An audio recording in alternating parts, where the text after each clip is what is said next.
and welcome uli sa another episode ng Aling Oday's Kitchen. Gagawa tayo ngayon ng beef shish kebab. And here are the following ingredients.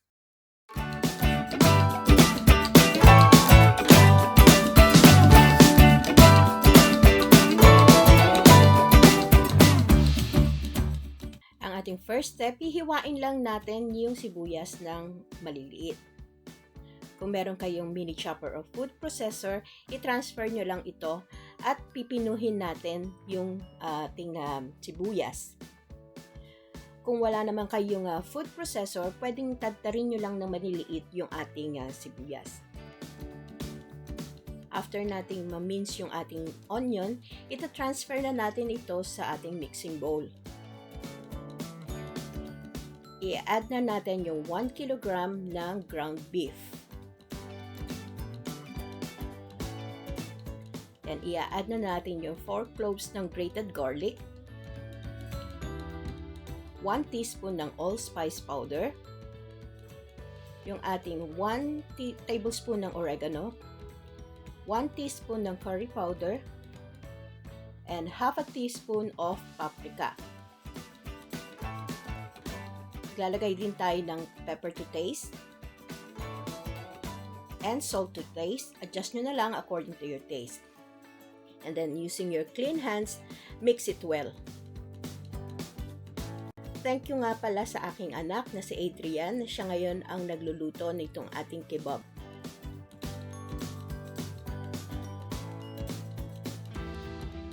After nating ma-mix, mag-grab lang tayo ng about handful ng ating mixture. At i-roll natin dun sa side ng ating bowl hanggang mag-form ito ng oblong or oval in shape. And then, ipa-flatten natin ito between our palms. Mga 1/4 inch thickness.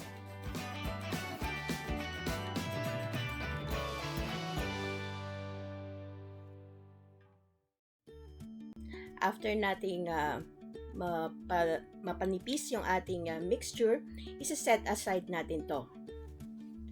And then, continue lang natin yung ating rest ng ating mixture.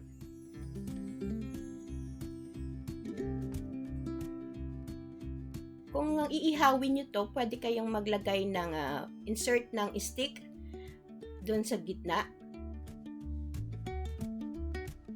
And again, i-flatten nyo lang ulit. Itong pagluluto pwedeng i-grill sa pan or ihawin. After natin magawa ito, i-set aside ulit natin. Gagamit ako ngayon ng grill pan at maglagay lang tayo ng konting oil. Then, i-brush natin yung oil para makover lahat ng pan.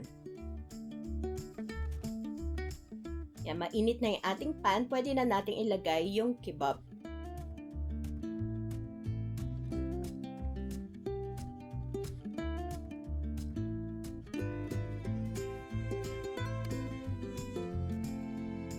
I-grill natin to on medium heat hanggang maging brown.